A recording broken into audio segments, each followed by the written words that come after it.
चले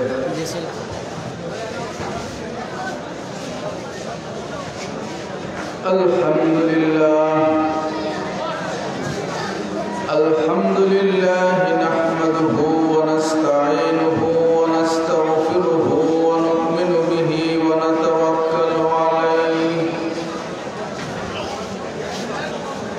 व नऊज़ु बिल्लाहि मिन शुरूरि अनफुसिना व मिन सय्यिआति अअमालिना मन यहदिहिल्लाहु फला मुदिल्ल लहु व मन युद्लिलहु फला हादिय लहु व नशहदु अन ला इलाहा इल्लल्लाहु वहदहु ला शरीक लहु व नशहदु अन्ना सय्यिदना व सनदना व हबीबना व मौलाना मुहम्मदन अब्दुहु व रसूलुहु अम्मा बअदु फअऊज़ु बिल्लाहि मिनश शैतानिर रजीम बिस्मिल्लाहिर रहमानिर रहीम लक़द कान लकुम फी रसूलिल्लाहि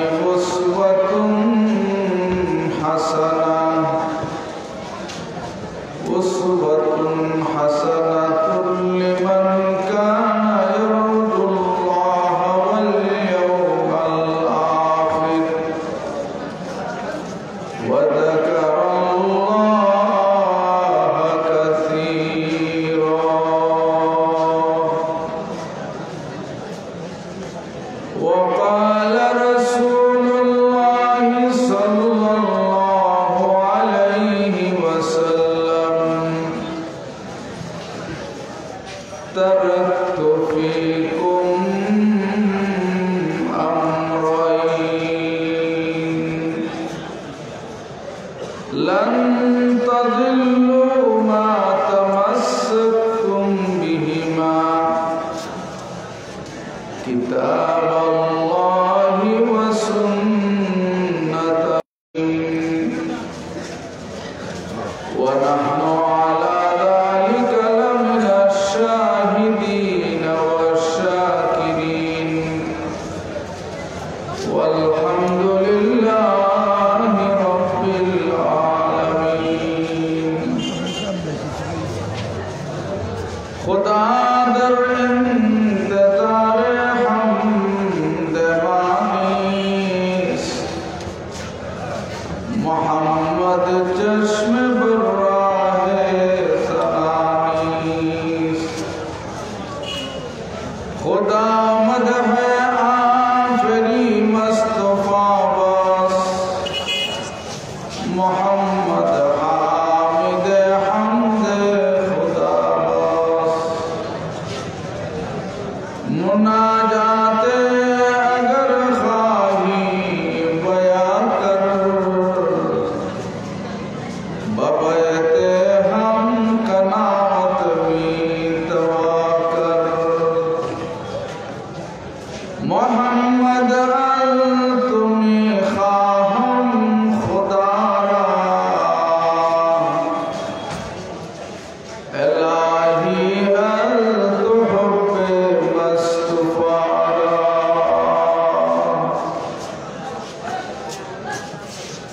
ঢাকা দক্ষিণ দারুল উলুম হুসাইনিয়া মাদ্রাসার 64তম বার্ষিক ওয়াজ মাহফিলের मोहतरम सभापति दिगर हजरात उलामाए किराम सर्वस्तरेर मुसलमान भाई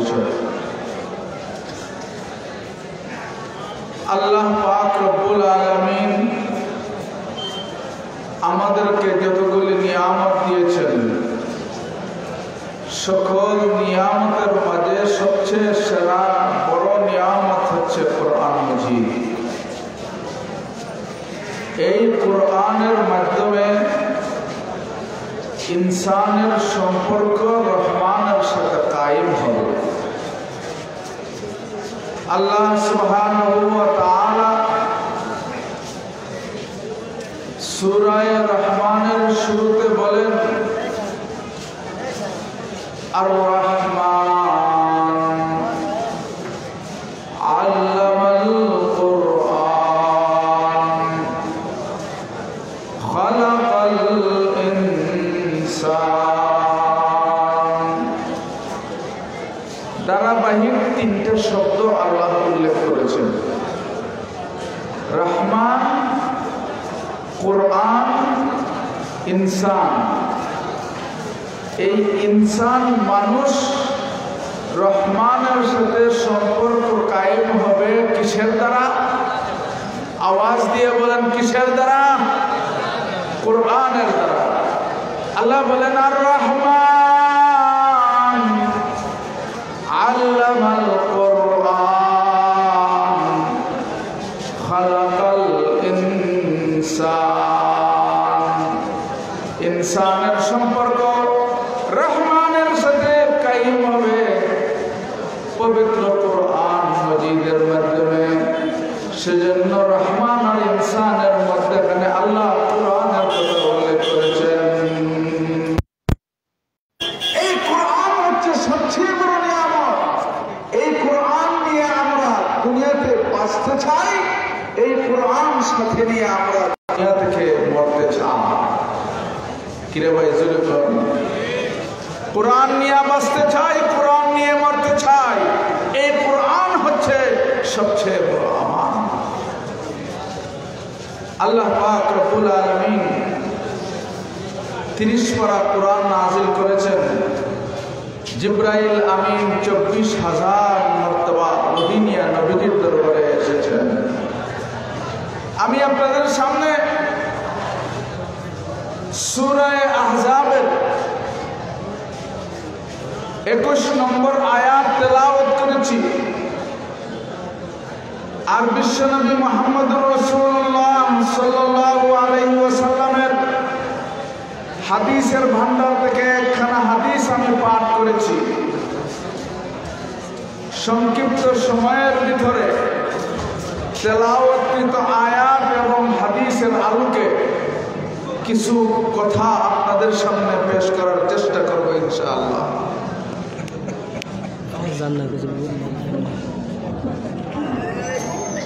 প্রাণের ভাইয়েরা আমার, আল্লাহ পাক রব্বুল আলামিন পবিত্র কোরআন মজিদের মধ্যে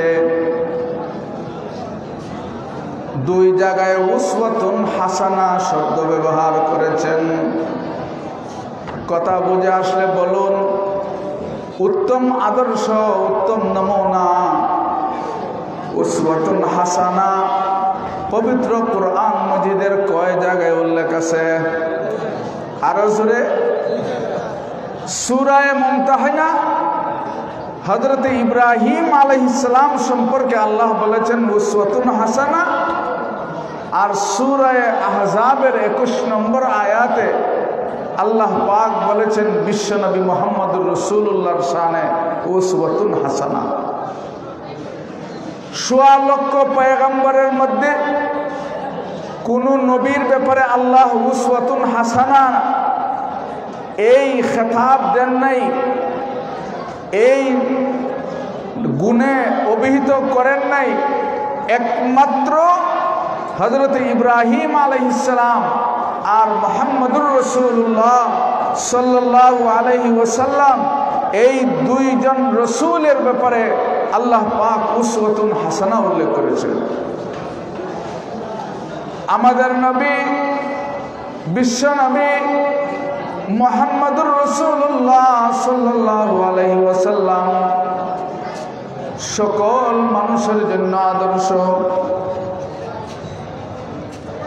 আল্লাহর নবী আদর্শ, ব্যবসায়ীদের জন্য আদর্শ, বিচারকদের জন্য আদর্শ, রাষ্ট্রপতি যারা তাদের জন্য নবী আদর্শ, তেমনি ভাবে সমাজে যে যে স্তরে আছে, যে যে স্তরে সমাজের দ্বীনের খেদমত করবে, সকলের জন্য আল্লাহর নবী আদর্শ। আল্লাহর নবী এক বর্ণনা অনুযায়ী 27টি যুদ্ধে অংশগ্রহণ করেছেন। নবীজি আদর্শ, নবীজি ছিলেন একজন সফল সৈনিক, সেনাপতি। একজন মানুষ সকলের জন্য আদর্শ কিভাবে হতে পারে?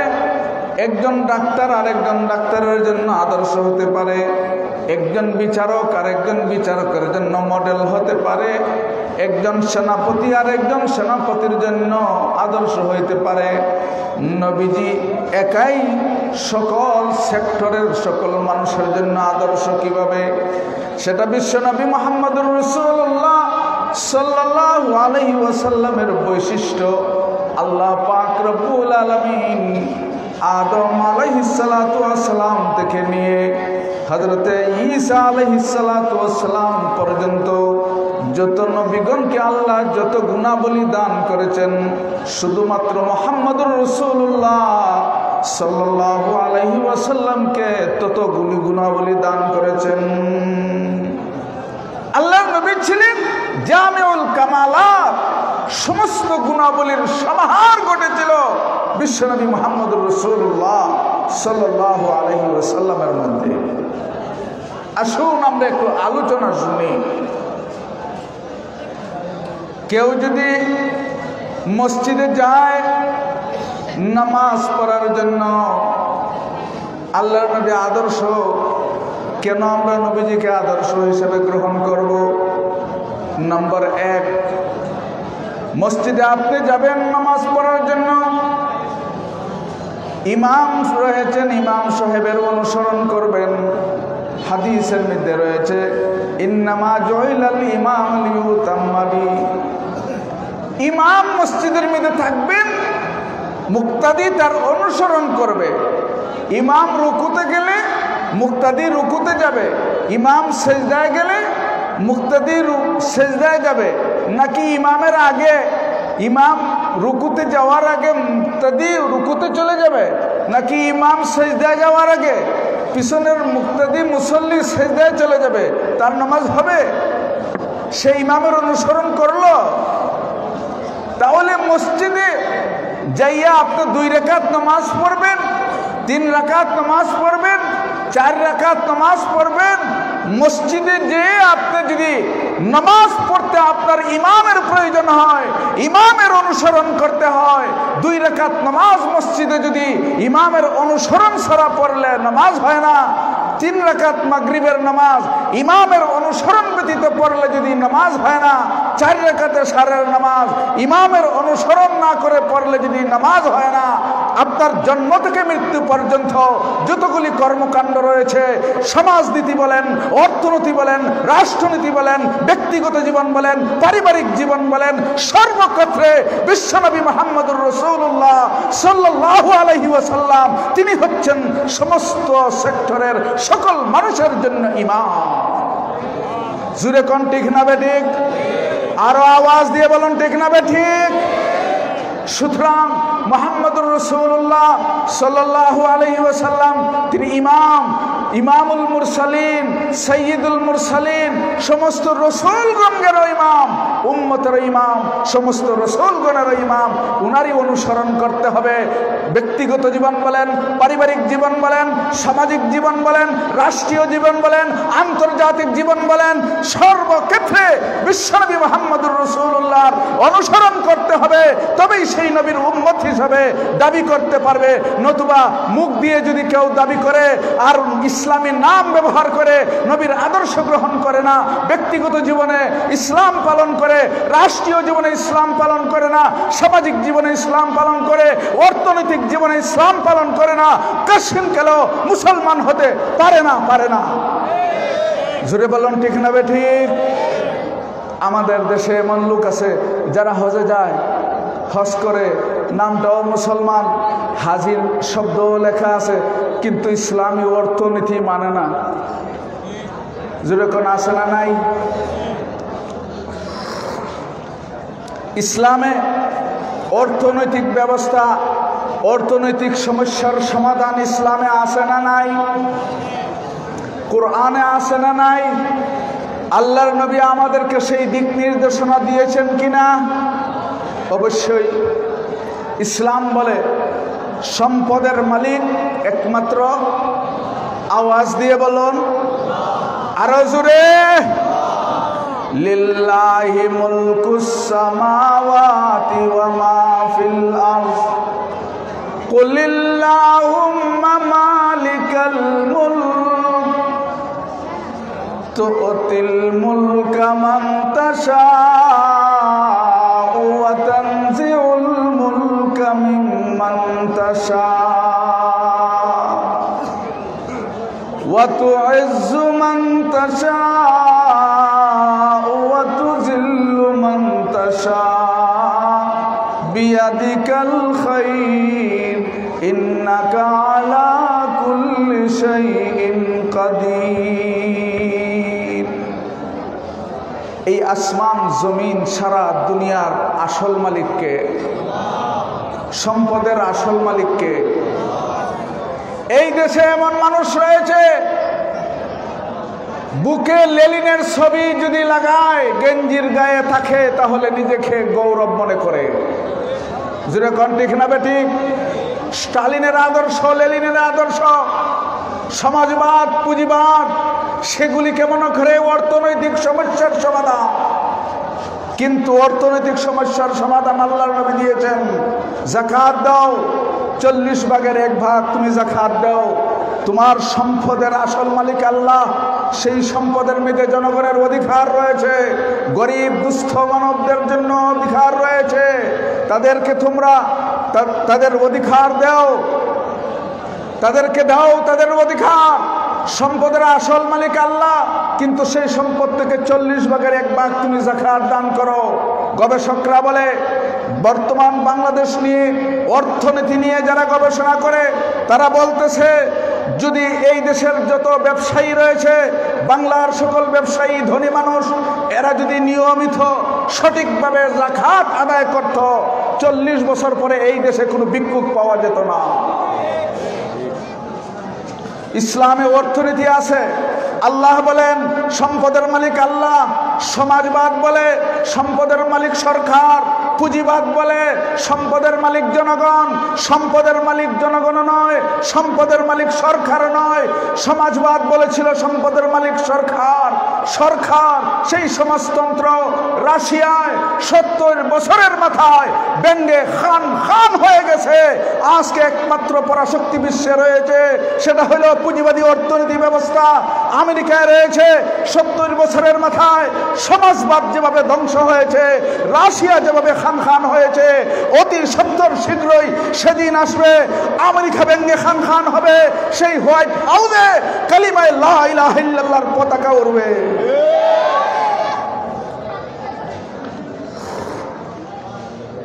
বন্ধুরা আমার, সকল সম্পদের মালিককে, আওয়াজ দিয়ে বলুন।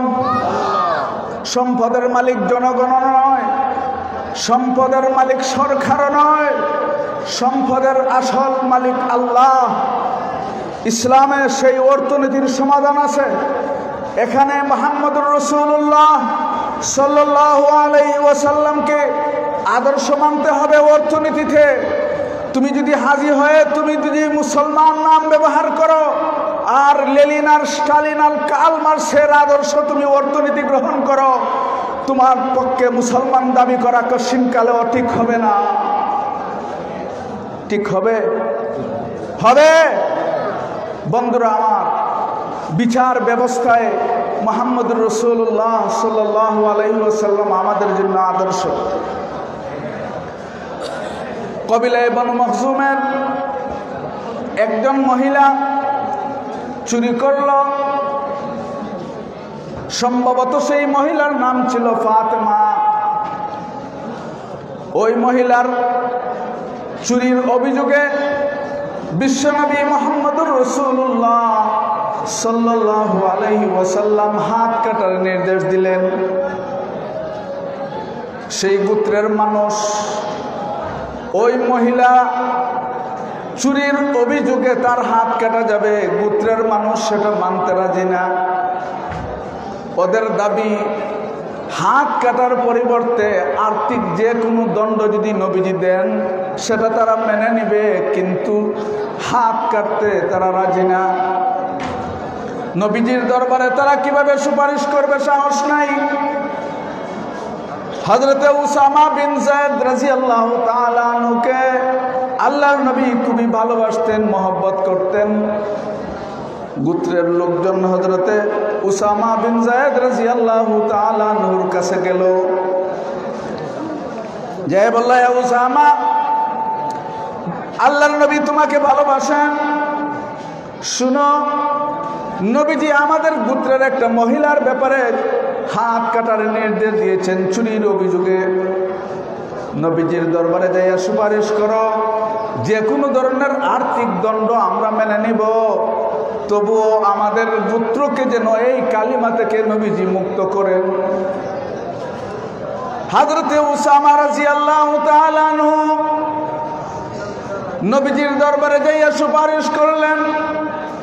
আল্লাহর নবী মিম্বরে বসলেন, চেহারা বিবর্ণ হয়ে গেল। নবীজি বলেন, হে উসামা, তুমি কি আল্লাহর বিধানের ব্যাপারে সুপারিশ করতে চাও? সাবধান শুনো, খোদা না করুক আমার মেয়ে ফাতেমাও যদি এই অভিযোগে অভিযুক্ত হয়, আল্লাহর নবী বলেন তার ব্যাপারেও আমি শরীয়তের এই বিধান কায়েম করব। আইন সকলের জন্য সমান হবে, এটাই হচ্ছে ইসলামের বিধান। আজকে তো এমনও দেশ আছে, এমনও স্থান আছে, এমনও জায়গা আছে যেখানে আইন সকলের জন্য সমান নয়। যেরকম ঠিক না ঠিক? যে সমাজে, যে দেশে, যে রাষ্ট্রে আইন সকলের জন্য সমান হয় না, সেই সমাজে কশিন খালেও শান্তি আসতে পারে না, পারে না, পারে না। ইসলামের বিধান, আল্লাহর নবী মডেল, বিশ্বনবী মুহাম্মদুর রাসূলুল্লাহ আদর্শ, সেই দুনিয়ার মানুষ যত বিচারক রয়েছে, দেখো দেখো মুহাম্মদুর রাসূলুল্লাহ সাল্লাল্লাহু আলাইহি ওয়াসাল্লাম কিভাবে বিচার কার্য করতেন। ফাতহুল করিম ফি সিয়াসাতিন নবীল আমিন মুজাহিদ বাইমপুরি রাহিমাহুল্লাহ লিখেছেন, ইসলামিক ফাউন্ডেশন থেকে অনুদিত হয়েছে। পড়েন ইসলামী সমাজ ব্যবস্থা, পড়েন ইসলামী রাষ্ট্রীয় ব্যবস্থা, পড়েন ইসলামী অর্থনীতি ব্যবস্থা, পড়েন ইসলামের বিচার ব্যবস্থা, দেখেন ইসলাম কত সুন্দর ধর্ম, ইসলাম কি সমাধান দিতে পারে। মুহাম্মদুর রাসূলুল্লাহ সাল্লাল্লাহু আলাইহি ওয়াসাল্লাম আমাদের জন্য কিভাবে মডেল আর আদর্শ। প্রাণের ভাইয়েরা আমার,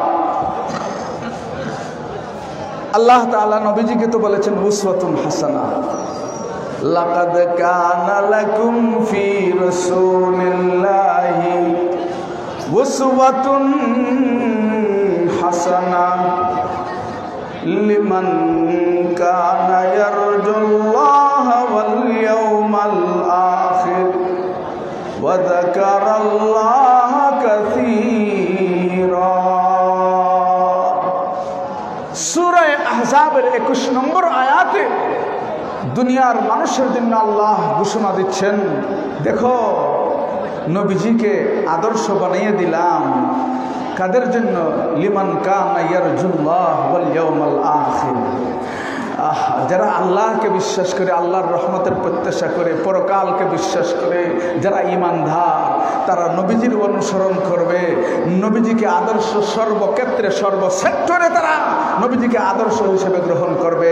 হোক একজন সামাজিক বিচারপতি, হোক রাষ্ট্রীয় বিচারপতি, হোক দেশের রাষ্ট্রপ্রধান, হোক সে সেনাপতি, হোক সে ব্যবসায়ী, সে যে সেক্টরেই হোক, যে ধরনের লোক হোক, যে স্তরের লোক হোক, তার জন্য নবীজি আদর্শ। নম্বর 2,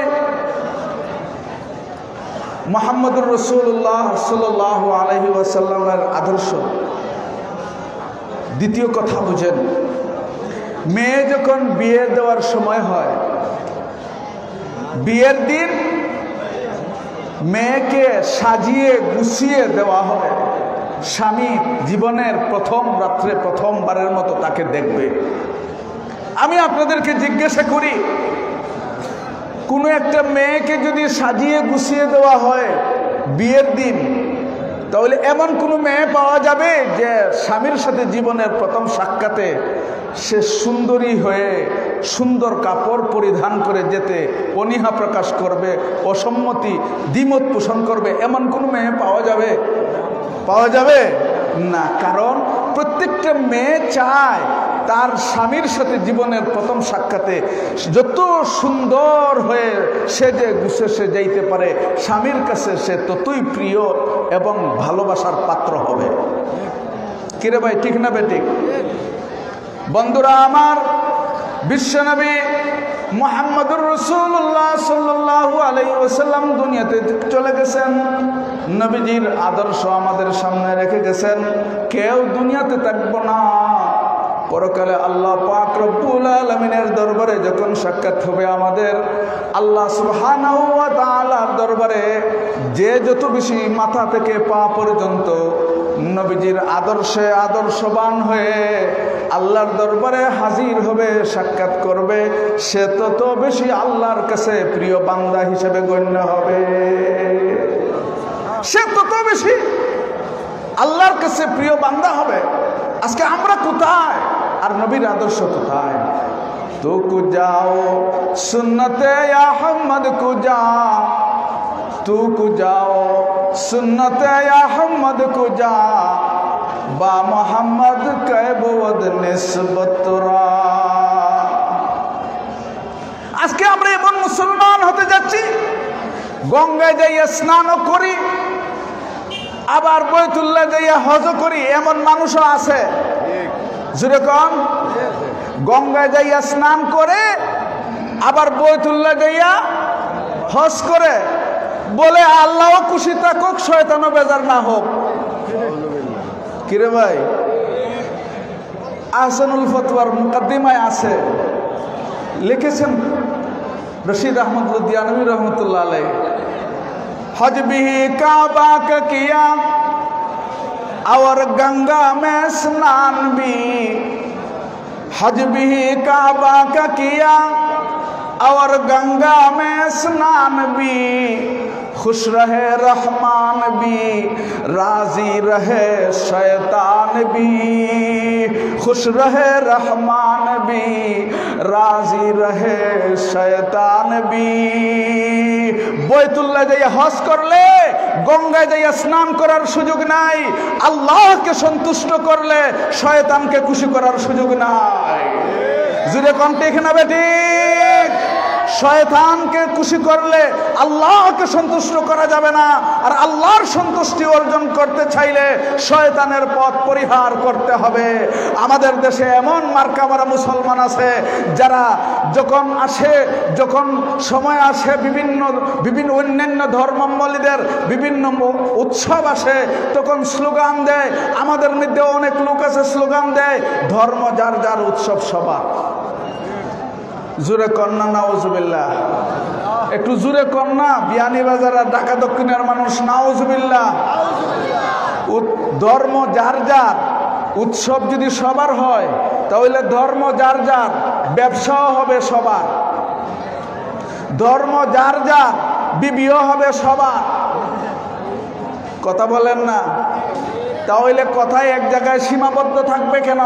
ধর্ম যদি সবার হয়, ধর্ম যার যার, আর উৎসব যদি সকলের হয়, তাহলে আপনার ব্যবসা সকলের জন্য উন্মুক্ত হবে না কেন? জিজ্ঞাসা করতে চাই। মক্কার কাফিরেরা মুহাম্মদুর রাসূলুল্লাহ সাল্লাল্লাহু আলাইহি ওয়াসাল্লামের কাছে একটা আপোষ প্রস্তাব নিয়ে আসলো। আপোষ প্রস্তাবটা কি? ওগো নবী, ধর্ম নিয়ে দলাদলি চলছে মক্কায়, ধর্ম নিয়ে বাড়াবাড়ি চলছে, ধর্ম নিয়ে দ্বন্দ্ব চলছে, আপনি এক আল্লাহর দিকে আমাদেরকে আহ্বান করেন, আর আমরা আমাদের মূর্তি পূজা করি। আসুন আমরা একটা কম্প্রোমাইজ করে নেই, আমরা একটা আপোষ করে নেই। নবীজি বললেন, কিসের আপোষ? তারা প্রস্তাব দিল, আমরা আপনার মাবুদের ইবাদত করব, আর আপনিও মাঝে মধ্যে আমাদের দেবতাখানায় যাইবেন। আল্লাহ সূরা কাফিরুন নাযিল করলেন, কুল ইয়া আইয়ুহাল কাফিরুন লা আ'বুদু মা তা'বুদুন। আল্লাহ সুবহানাহু ওয়া তাআলা সূরা কাফিরুন নাযিল করলেন, কিয়ামত পর্যন্ত দুনিয়ার আগত সমস্ত মানুষ, সমস্ত মুসলমান, মুমিন মুসলমানকে আল্লাহ সুবহানাহু ওয়া তাআলা সিদ্ধান্ত দিয়ে দিয়েছেন কুফরের সাথে ইসলামের কোনো কম্প্রোমাইজ হতে পারে না। কাফির মুশরিক বেদিনের সাথে ইসলামের কোনো আপোষ হতে পারে। আরো জোরে, ইসলাম কিয়ামত পর্যন্ত থাকবে। ইসলাম আছে, বিশ্বনবীর আদর্শ আছে, বিশ্বনবীর আদর্শ থাকবে। যারা মিটাইতে চায়, যারা ইসলামকে মিটাইতে চায়, যারা ইসলাম নিয়ে বিভ্রান্তি সৃষ্টি করতে চায়, ওরা শেষ হয়ে যাবে। ইসলাম থাকবে, কোরআন থাকবে, দ্বীন থাকবে, বিশ্বনবীর আদর্শ থাকবে। যারা মিটাইতে চায় ওরা মিটে যাবে। সেই আদর্শকে বাস্তবায়িত করার জন্য লক্ষ কোটি তৌহিদি জনতা তাদের বুকের তাজা রক্ত দিতে রাজি আছে। কারা কারা রাজি আছেন হাত উঠিয়ে বলে।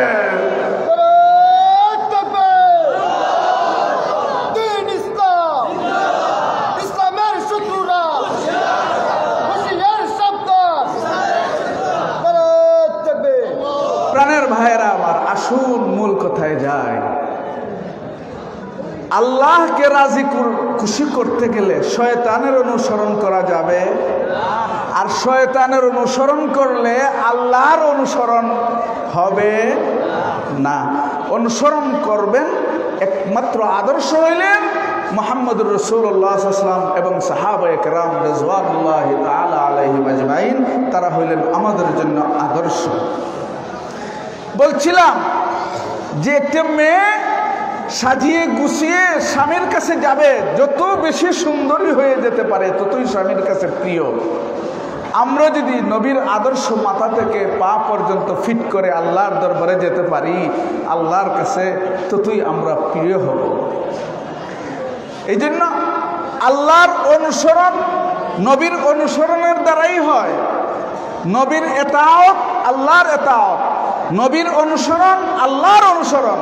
আল্লাহ সুবহানাহু ওয়া তাআলা বলেন, ইন কুনতুম তুহিব্বুনাল্লাহ, ইন কুনতুম তুহিব্বুনাল্লাহ ফাত্তাবিউনি ইউহিব্বুকুমুল্লাহ। কবি বললেন, क्या शान है, क्या शान है अल्लाह के महबूब नबी की, महबूब खुदा है वो जो महबूब नबी है, महबूब खुदा है वो जो महबूब नबी है। আল্লাহর কাছে প্রিয় হবে কোন ব্যক্তি? যে ব্যক্তি নবীর কাছে প্রিয় হবে। নবীর কাছে যে ব্যক্তি প্রিয় হবে সেই হবে আল্লাহর কাছে প্রিয়। নবীর অনুসরণ ব্যতীত কেউ আল্লাহর নৈকট্যতা অর্জন করতে পারবে? আওয়াজ দিয়ে কোন। আসুন, তিন, ইমামে দারুল হিজরত ইমামে মালিক রহমতুল্লাহ আলাইহি বলেন, ইন্না সুন্নাতা মিসলা সফিনাত নূহ মান রাকিবাহা নাজা। বিশ্ব নবীর আদর্শ, মুহাম্মদুর রাসূলুল্লাহর তরিকা নূহ আলাইহিস সালামের কিস্তির মতো। নূহ আলাইহিস সালামের কিস্তিতে তখনকার সময়ে যারা আরোহণ করেছিল তারাই নাজাত আর মুক্তি পেয়েছে, ঠিক কিনা? নূহ আলাইহিস সালামকে আল্লাহ দুনিয়াতে প্রেরণ করেছিলেন একজন পয়গম্বর হযরতে নূহ আলাইহিস সালাম, যিনি হযরতে আদম আলাইহিস সালামের 126 বছর, আদম আলাইহিস সালামের ইন্তেকালের 126 বছর পরে জন্মগ্রহণ করেন হযরতে নূহ আলাইহিস সালাম। নূহ আলাইহিস সালাম সম্পর্কে আলোচনা আল্লাহ পাক সুবহানাহু ওয়া তাআলা কুরআন মাজিদের 43 জায়গায় আলোচনা করেছেন নূহ আলাইহিস সালামের কথা। 1050 বছর নূহ আলাইহিস সালাম জীবিত ছিলেন। 950 বছর, 950 বছর দিনের দাওয়াত দিয়েছেন। দিনে দিয়েছেন, রাতে দিয়েছেন, কিন্তু কেউ মানে না। আল্লাহ কুরআনে বিবরণ দিয়েছেন, রব্বি ইন্নী দাউতু কওমি লাইলান ওয়া নাহারা ফালাম ইয়াজিদহুম দুআই ইল্লা ফিরারা। আল্লাহ, আমি আমার পুত্রকে দিনের বেলায়, রাতের বেলায়, প্রকাশ্যে গোপনে, সর্ব অবস্থায় আমি তাদেরকে দাওয়াত দিয়েছি, তারা আমার দাওয়াত গ্রহণ করে না, তারা আমার দাওয়াত কবুল করে না। আল্লাহ পাক রব্বুল আলামিন হযরত নূহ আলাইহিস সালামকে বললেন তুমি কিস্তি তৈরি করো। হযরত নূহ আলাইহিস সালাম কিস্তি তৈরি করলেন, যে কিস্তি 80 হাত লম্বা ছিল, 50 হাত দৈর্ঘ্য ছিল, 30 হাত উঁচু ছিল, 3 তলা ছিল, 10 হাত উপরে এক এক তলা ছিল, নিচতলায় ছিল জীব জানোয়ার, উপরের তলায় ছিল পশু পাখি, মধ্যের তলায় ছিল মানুষ। এক বর্ণনা অনুযায়ী 80 জন মানুষ নূহ আলাইহিস সালামের সাথে আরোহণ করেছিল। হযরত নূহ আলাইহিস সালাম নিজের ছেলে ডাক দিলেন, ইয়া বুনাইয়ার কাব মানা, হে আমার সন্তান নৌকায় আরোহণ করো, আজকের দিনে আল্লাহর আযাব থেকে বাঁচার কোনো উপায় নাই। ছেলে জবাব দিল, আমি এমন পাহাড়ের চূড়ায় যাইয়া আশ্রয় নিব যেখানে এই মহাপ্লাবন স্পর্শ করবে না। আল্লাহ পাক ডাক দিয়ে বলেন, ইয়া নূহ ইন্নাহু লাইসা মিন আহলিক ইন্নাহু আমালুন গায়রু সালিহ। হে নূহ, তুমি আহ্বান করছো তোমার ছেলেকে তুমি ডাকতেছো নৌকায় আরোহণ করার জন্য। হে নূহ আলাইহিস সালাম, শোনো, তোমার ছেলে তোমার পরিবারের অন্তর্ভুক্ত নয়। পরিবার বলতে তার মাপকাঠি কি? তার মাপকাঠি হচ্ছে যার ভিতরে ঈমান আর আমলে সালেহ নেক আমল থাকবে, সেই তোমার পরিবার। তোমার ঘরে জন্ম নিলেও যদি তার ঈমান না থাকে, তোমার ঘরে জন্ম নিলেও তার আমল যদি সঠিক যথার্থ না হয়, সে তোমার পরিবারের অন্তর্ভুক্ত হবে না। বরঞ্চ তোমার ঘরে জন্ম না নিয়ে অন্য যে কোনো গোত্রের যে কোনো সমাজের মানুষ, সে যদি ঈমান এবং নেক আমল থাকে, সে তোমার পরিবারের অন্তর্ভুক্ত বলে গণ্য হবে। প্রাণের ভাইয়েরা আমার, হযরত নূহ আলাইহিস সালামের নৌকা যদি পাহাড়ে যাইয়া লাগলো মুহররমের 10 তারিখ। সেই জুদি পাহাড়টা কোথায়? মুসিল শহরের পাদদেশে সেই জুদি পাহাড় রয়েছে। আর মুসিল শহর হচ্ছে ইরাকের একটা অন্যতম প্রসিদ্ধ শহর। হযরত নূহ আলাইহিস সালামের কিস্তিতে যারা আরোহণ করেছিল তারাই নাজাত আর মুক্তি পেয়েছে। ইমামে দারুল হিজরাত হযরত ইমাম মালিক রহমাতুল্লাহ আলাইহি বলেন, ইন্না সুন্নাতা মিসলা সাফিনাতি নূহ, সুন্নতে রাসূল নবীজির আদর্শ নূহ আলাইহিস সালামের কিস্তির মতো। নূহ আলাইহিস সালামের যুগে যারা নৌকায় আরোহণ করে নাজাত পেয়েছে, এই যুগে কেউ যদি পরকালে নাজাত আর মুক্তি পাইতে চাও, বিশ্ব নবীর আদর্শ গ্রহণ করো, নবীজির আদর্শ গ্রহণ করো, তাহলে তুমি নাজাত আর মুক্তি পেয়ে যাবে। বন্ধুরা আমার, নবীজির আদর্শের ব্যাপারে 4 নম্বর পয়েন্টের কথা বলি। আপনি বাজারে যান, ফল খরিদ করবেন, আপনি বাজারে যান, বিস্কিট কিনবেন, লুপ কিনবেন, কেক কিনবেন, বিভিন্ন জিনিস আপনি খরিদ করবেন। প্যাকেটের মধ্যে স্টিকার আছে, স্টিকারে লেখা থাকে উৎপাদনের তারিখ এবং মেয়াদ উত্তীর্ণের তারিখ, মূল্য এবং কোন কোম্পানি থেকে সেটা তৈরি হয়েছে সেগুলি লেখা থাকে। কিরে ভাই জবাব দেন না, আছে না নাই? একটা বিস্কিটের প্যাকেটে যদি উৎপাদনের তারিখ লেখা না থাকে, মেয়াদ উত্তীর্ণের তারিখ যদি লেখা না থাকে, সেই প্যাকেট কিন্তু আপনি খরিদ করবেন না। ঠিক না ঠিক?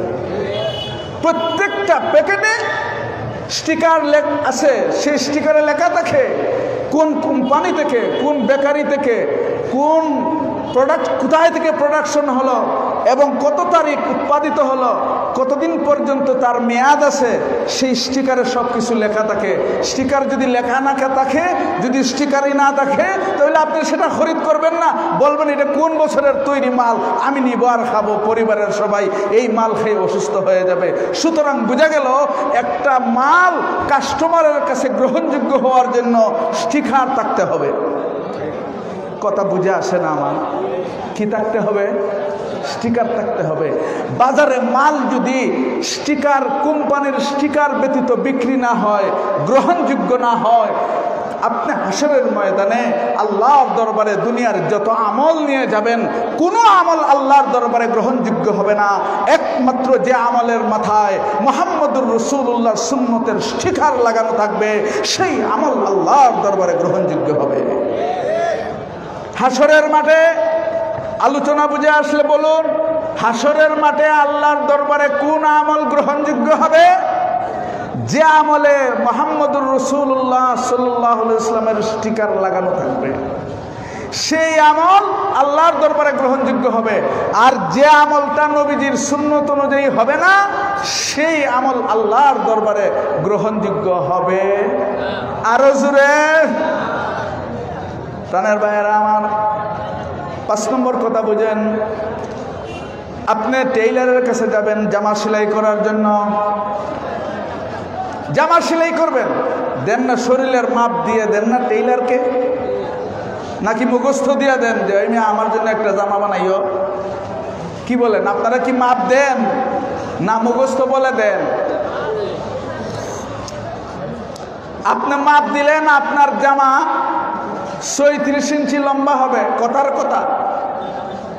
টেইলারের সেই জামাটা বানাইলো 10 ইঞ্চি লম্বা, এটারে লম্বা করতে করতে বানাইলো 70 ইঞ্চি লম্বা।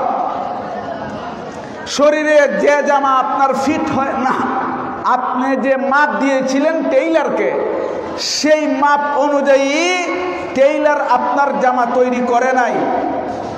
আমি জিজ্ঞাসা করি, সেই জামা কি টেইলারের কাছ থেকে আপনি গ্রহণ করবেন? জুড়ে কন, করবেন না। যে জামা আপনি টেইলারের কাছে সেলাই করার জন্য দিলেন, ওই জামা আপনি গ্রহণ করবেন কোন সময়? আপনার দেওয়া মাপ অনুযায়ী যদি জামা তৈরি করে। যদি আপনার দেওয়া মাপ অনুযায়ী টেইলার জামা তৈরি করে না, সেই জামা আপনি গ্রহণ করবেন না। বন্ধুরা আমার, আল্লাহ সুবহানাহু ওয়া তাআলার দরবারে বান্দার যত আমল রয়েছে, কোন আমল আল্লাহ সুবহানাহু ওয়া তাআলার দরবারে কবুল হবে না। একমাত্র মুহাম্মদুর রাসূলুল্লাহ সাল্লাল্লাহু আলাইহি ওয়াসাল্লামের তরিকার সাথে যে আমল আপনার ফিট হবে, সেই আমলটুকু আল্লাহর দরবারে কবুল হবে। লাকাদ কানা লাকুম ফি রাসূলিল্লাহি উসওয়াতুন হাসানা লিমান কানা ইয়ারজুল্লাহ ওয়াল ইয়াউমাল আখির ওয়া যাকারাল্লাহ কাসীরা। বন্ধুরা আমার, আপনার একটা ছেলে আছে, বাসায় রেখে গেলেন। কোথায় রেখে? বাসায় রেখে গেলেন, বাজারে গেলেন, যে দেখতেছেন একটা ছেলে কিতাব নিয়ে, বই নিয়ে রাস্তা দিয়ে হেঁটে যাচ্ছে। ছেলেটা দেখতে আপনার ছেলের মতো, ছেলেটার চেহারা আপনার ছেলের মতো, ছেলেটার শরীর আপনার ছেলের বডির মতো, ছেলেটার চক্ষু এবং ছেলেটার মুখ আপনার ছেলের মতো। আপনার ছেলেকে বাসায় রেখে গেছেন, কিন্তু বাজারে রাস্তায় আপনার ছেলের মতো একটা ছেলে যদি আপনি দেখতে পান, যদিও সে আপনার ছেলে না হয়, কিন্তু তারপরেও আপনি তার প্রতি মহব্বত আর ভালোবাসার দৃষ্টিতে তাকাইবেন। কিরে ভাই, ঠিক কিনা? কেন? যে এই ছেলেটা আমার ছেলের মতো, এই ছেলেটা তো আমার ছেলের মতো দেখা যায়। ও আমার ছেলেকে যেভাবে ভালোবাসি, তাকেও এইরকম আমার মহব্বত আর ভালোবাসতে মনে হয় এইরকম। কি কারণে? কিছুই না, তাকে চিনেন না, তার কোনো পরিচয় নাই, কিছুই নাই, কিন্তু আপনার ছেলের মতো ছেলে মনে হচ্ছে, সেই জন্য আপনি তাকে ভালোবাসেন। বন্ধুরা আমার, আল্লাহ পাক রব্বুল আলামিন আমাদেরকে ভালোবাসবেন, আল্লাহ সুবহানাহু ওয়া তাআলা আমাদেরকে ভালোবাসবেন।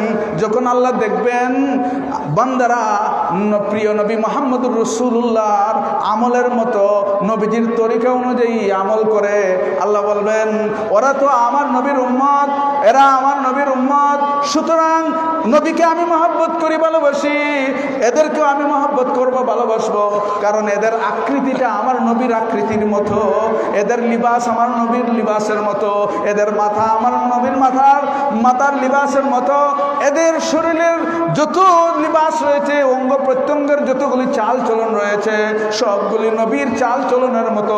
সুতরাং আমি নবীকে যেভাবে ভালোবাসি, নবীর উম্মতকে এরা নবীর অনুসরণ করার কারণে এদেরকেও আমি ত্যাগ করব না, এদেরকেও আমি ভালোবাসবো। এই ভালোবাসার ফলাফল হবে এদেরকে আমি জান্নাত দান করলাম। বন্ধুরা আমার, হযরতে সাদ রাদিয়াল্লাহু তাআলা আনহু, হযরতে সাদ রাদিয়াল্লাহু তাআলা আনহু আল্লাহর নবীর একজন সাহাবী, বিয়ে করবেন, তিনি ছিলেন কালো এবং গরিব ছিলেন, কালো আবার গরিব। আমাদের দেশে আছে অনেক পাত্র যদি কালো হয় আর সম্পদ থাকে তাহলে মেয়ে বিয়ে দেয়, কয় যা একটা নাই আরেকটা তো আছে, কিরে ভাই জব দেন না। আবার অনেক ক্ষেত্রে মেয়ে ছেলে খুবই সুন্দর কিন্তু সম্পদ নাই, কয় সম্পদ না থাকুক কিন্তু ছেলেটা তো মানুষ, একটা মানুষের মতো দেখতে খুবই ভালো লাগে। অর্থাৎ অনেক সময় ছেলের মধ্যে সম্পদ আছে, তার সৌন্দর্যতা নাই, আবার অনেক ছেলেদের মধ্যে সৌন্দর্যতা আছে, সম্পদ নাই। যে কোনো একদিককে মানুষ প্রাধান্যতা দিয়ে সম্পর্ক গড়ে ফেলে। হযরতে সাদ রাদিয়াল্লাহু তাআলা আনহু এক তো গরিব, আরেক তো হচ্ছেন কালো। নবীজির দরবারে বলেন, ইয়া রাসূলুল্লাহ, আমি একজন গরিব ছেলে, আমি আবার কালো, বিশ্রী, আমি সুশ্রী নই, অনেক জায়গায় প্রস্তাব দিয়েছি বিয়ের জন্য, কিন্তু আমি গরিব হওয়ার কারণে, কালো হওয়ার কারণে আমার কাছে কেউ বিয়ে দেয় না, আমার কাছে কোনো মেয়ে, কোনো অভিভাবক আমার কাছে বিয়ে দেয় না। ইয়া রাসূলুল্লাহ, কি করব? আমি তো একজন যুবক, কিন্তু আমার সম্পদ নাই, আমি দেখতেও বিশ্রী কালো। আল্লাহর নবী বলেন, হে সাদ, তুমি যাও, কবিলায়ে বনি সাকিবের মধ্যে আমর ইবনে ওয়াহাব রয়েছে, তার কাছে যাও, যেয়ে বলো আমি মুহাম্মদুর রাসূলুল্লাহ সাল্লাল্লাহু আলাইহি ওয়াসাল্লাম হুকুম করেছি, নির্দেশ দিয়েছি, আমর ইবনে ওয়াহাবের সুন্দরী মেয়েটা যেন তোমার কাছে বিয়ে দেয়। আমর ইবনে ওয়াহাবের সুন্দরী মেয়ে তোমার কাছে বিয়ে দেওয়ার জন্য আমি নবী নির্দেশ দিচ্ছি, যাও, যাইয়া সর্দারকে যাইয়া বলো। যখন নবীজির অর্ডার পাইছেন, আর কোনো চিন্তা আছে? কয়টি হিসাব অর্ডার দিলেছে, এসপি সাহেব অর্ডার দিলেছে, সমস্যা নেই, প্রধানমন্ত্রীর পারমিশন চলে আসছে। নবীজির অর্ডার, নবীজির হুকুমের উপর আর কোনো হুকুম চলতে পারে? কোন মুসলমানের জন্য আল্লাহর নবীর হুকুমের উপর কোন হুকুম থাকতে পারে? শিরধার্য। প্রাণের ভাইরা, সাদ রাদিয়াল্লাহু তাআলা আনহু গেলেন, যাইয়া আমর ইবনে ওয়াহাবের কাছে বললেন, হে আমর ইবনে ওয়াহাব, আমি নবীজির দরবার থেকে একটা ফরমান নিয়ে এসেছি, আমি নবীজির দরবার থেকে একটা হুকুম নিয়ে এসেছি। আল্লাহর নবী বলেন, কি হুকুম নিয়ে এসেছো? হযরত সাদ রাদিয়াল্লাহু তাআলা আনহু বলেন, আমি হুকুম নিয়ে এসেছি, আমি হুকুম ফরমান নিয়ে এসেছি নবীজির দরবার থেকে। আল্লাহর নবী বলেছেন আপনার মেয়েকে আমার কাছে বিয়ে দেওয়ার জন্য, আপনার মেয়েকে আমার কাছে বিয়ে দেওয়ার জন্য। আমর ইবনে ওয়াহাব কিন্তু চিন্তা, সাদ রাদিয়াল্লাহু তাআলা আনহু গরিব মানুষ, আর দেখতেই আছে সে ছেলেটাও কালো। এখন চিন্তা করতেছে, আমি একটা গোত্রের সর্দার, আমি একজন সম্পদশালী, একজন ধনাঢ্য ব্যক্তি, আমার মেয়েটাকে বিয়ে দিব এই একটা কালো ছেলে একটা গরিব ছেলের কাছে, এটা তো কুফু হয় না, এটা তো সমানে সমান হয় না, এটার দ্বারা তো উভয়ের সামঞ্জস্যতা বজায় থাকে না। অতএব কি করে তোমার কাছে বিয়ে দিব? তুমি তো গরিব, আবার তুমি তো কালো। সাদ রাদিয়াল্লাহু তাআলা বলেন, নবীজির হুকুম। আর আমর ইবনে ওয়াহাব বলে, তুমি তো কালো, তুমি তো গরিব, আমার মতো ধনাঢ্য একজন মানুষ আর আমার মেয়ে যে সুন্দরী, এইরকম সুন্দরী একটা মেয়ে তোমার মতো কালো ছেলের কাছে বিয়ে দেবো, এটা তো কোনোদিন সমান হয় না, মিলে না, কুফু হয় না। ইবনে ওয়াহাবের মেয়ে কিন্তু পিছন থেকে পর্দার আড়ালে সব শুনতেছে, আওয়াজ দিয়ে কোন আল্লাহু আকবার। আমর ইবনে ওয়াহাবের মেয়ে বলে, ইয়া বাতান নাজাত, হে আমার বাবা, ধ্বংস হয়ে যাবে। আল্লাহর নবীর ফরমান, আল্লাহর নবীর নির্দেশ, আল্লাহর নবীর নির্দেশ হুকুম লঙ্ঘন করলে তুমিও ধ্বংস হবে, আমিও ধ্বংস হয়ে যাব। হে আমার বাবা, তুমি আমার জন্মদাতা বাবা হইতে পারো, তুমি আমার জন্মদাতা বাবা হইতে পারো, তোমাকে আমি শ্রদ্ধা করি, মানি, তোমার হুকুম আমি পালন করি, কিন্তু আল্লাহর নবীর হুকুমের বেলায় তোমার হুকুম আমি পালন করতে পারবো না। তোমার হুকুম লঙ্ঘন করেও আমি আল্লাহর নবীর হুকুমকে পালন করব। আপনার হুকুম, আপনি আমার বাবা হইতে পারেন, জন্মদাতা বাবা হইতে পারেন, কিন্তু নবী যেখানে নির্দেশ দিয়েছেন, নবী যেখানে হুকুম দিয়েছেন আমাকে বিয়ে দেওয়ার জন্য, সাদ কালো হইতে পারে, সাদ গরিব হইতে পারে, যত বড় গরিবই হোক না কেন, যত কালোই হোক না কেন, নবীর হুকুম চলবেই চলবে। আপনি রাজি না, আমি রাজি হয়ে গেলাম, সাদকে আমি কবুল করে নিলাম। আল্লাহ কি বলেন, ইয়া আইয়ুহাল্লাযীনা আমানুত্তাকুল্লাহ ওয়া কুলু কাওলান সাদীদা ইউসলিহ লাকুম আমালাকুম ওয়া ইয়াগফির লাকুম যুনুবাকুম ওয়া মান ইউতি'িল্লাহ ওয়া রাসূলাহু ফাকাদ ফাযা ফাওজান আযীমা। যে আল্লাহ এবং আল্লাহর রাসূলের অনুসরণ করবে, যে আল্লাহ এবং আল্লাহর রাসূলের ইতাআত করবে, দুনিয়াতেও শান্তি, পরকালেও সে পাবে মুক্তি। এতে কোন মুসলমান সন্দেহ করতে পারে? আওয়াজ দিয়ে কোন সন্দেহ আছে? নাই। নবীর আদর্শ সর্বোচ্চ শিরোধার্য। কেউ নেতা, কেউ আদর্শ হতে পারে না, যত বড় নেতা হোক, যত বড় ব্যক্তিত্ব হোক না কেন, আদর্শ একমাত্র মুহাম্মদুর রাসূলুল্লাহ সাল্লাল্লাহু আলাইহি ওয়াসাল্লাম, আদর্শ সাহাবায়ে কেরাম রাদিয়াল্লাহু তাআলা আনহু, এরা হইলেন আমাদের জন্য আদর্শ। এর বাইরে দুনিয়ার কোনো মানুষ আদর্শ হইতে পারে না। নবীজির অনুসরণ যদি আমরা হযরত সাদের মতো আর সাদের আমর ইবনে ওয়াহাবের মেয়ের মতো যদি আমরা অনুসরণ নবীজির হুকুমের করতে পারি, বলুন তো এই সমাজে কোনো অশান্তি থাকবে? জুরে কোন কোনো অশান্তি থাকবে? থাকবে না। আমর ইবনে ওয়াহাবের মেয়ে বাবার হুকুম লঙ্ঘন করে নবীর হুকুম পালন করেছে। এটাই হচ্ছে ইসলামের বিধান। আল্লাহ এবং আল্লাহর রাসূল যখন নির্দেশ দিবেন তখন দুনিয়ার কোনো মানুষের আনুগত্য চলবে না। লা তাআতা লি মাখলুকিন ফি মাসিয়াতিল খালিক। আল্লাহর রাসূলের নির্দেশ যখন চলে আসবে তখন দুনিয়ার কোনো মানুষের হুকুম সেখানে চলবে না, সেখানে আল্লাহর হুকুম পালন করতে হবে। স্বামী যদি স্ত্রীকে আল্লাহর হুকুমের পরিপন্থী কোনো কাজের নির্দেশ দেয় তাহলে তখন স্বামীর হুকুম পালন করা তার জন্য কর্তব্য নয়, আল্লাহর হুকুম পালন করা তার জন্য কর্তব্য। বাবা যদি হুকুম করে শরীয়তের বিরুদ্ধে কোনো কাজের তার ছেলেকে, তখন ছেলের জন্য বাবার হুকুম লঙ্ঘন করে আল্লাহর হুকুম পালন করা তার জন্য কর্তব্য। আল্লাহ তাআলা বলেন, লাকাদ কানা লাকুম ফি রাসূলিল্লাহি উসওয়াতুন হাসানাতুল লিমান কানা ইয়ারজুল্লাহা ওয়াল ইয়াউমাল আখির ওয়া যাকারাল্লাহা কাসীরা। আমি পূর্বেই বলেছিলাম উসওয়াতুন হাসানা কোরআন শরীফের কয় জায়গায় আল্লাহ উল্লেখ করেছেন? 2 জায়গায়।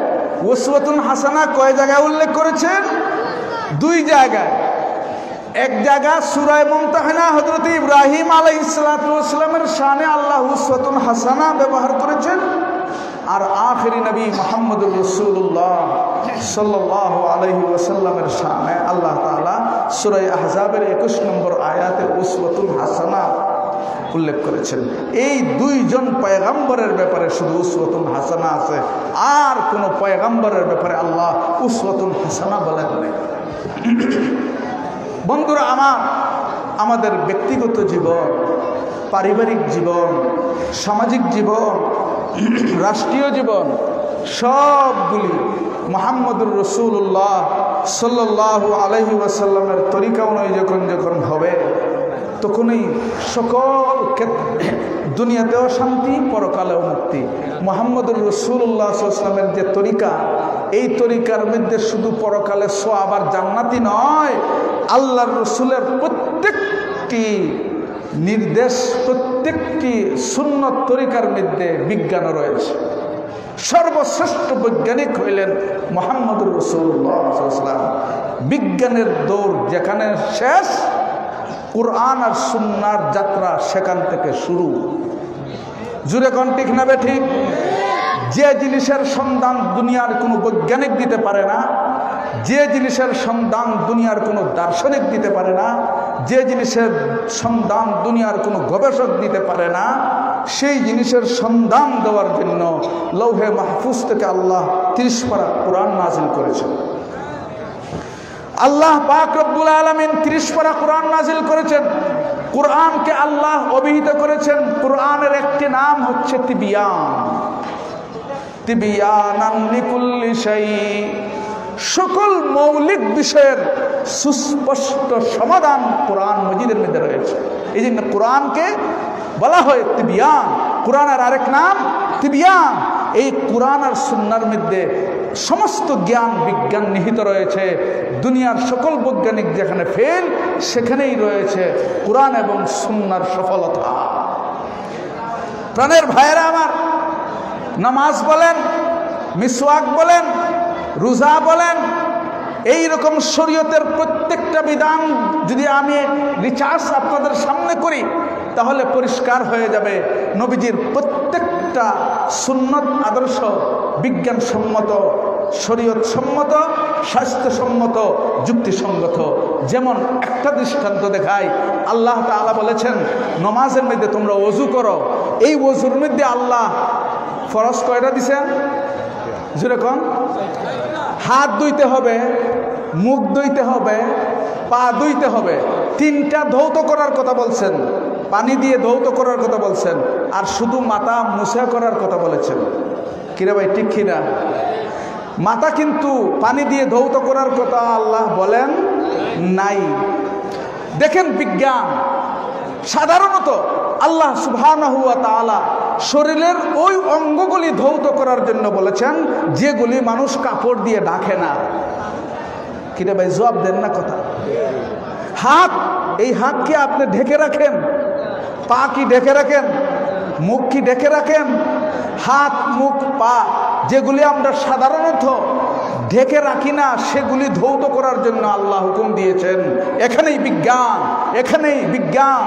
চিকিৎসা বিজ্ঞানীরা সেটাই বলে যে তুমি যদি 5 বার তুমি ওযু করো, তাহলে এই ওযুর দ্বারা সমস্ত জীবাণু শরীরের যা তোমার সারাদিনে পড়ে সব দূর হয়ে যাবে, কোনো ধরনের রোগ তোমাকে সংক্রমণ করবে না।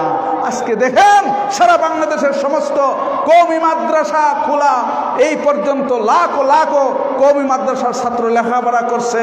কসমকে কেউ যদি বলে তাহলে তার কসম ভঙ্গ হবে না।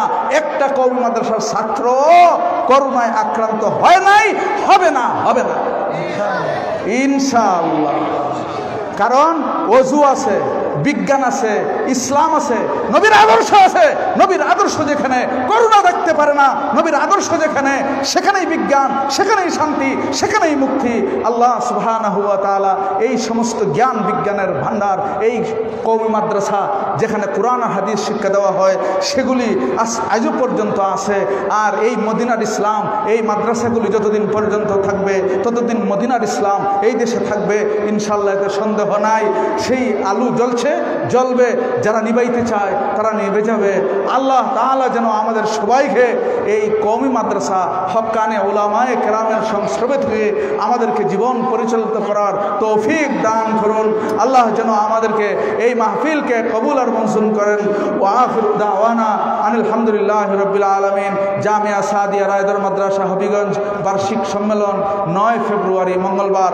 আপনাদের সবাই দাওয়াত। আল্লাহ যেন আমাদেরকে সবাইকে কবুল করেন।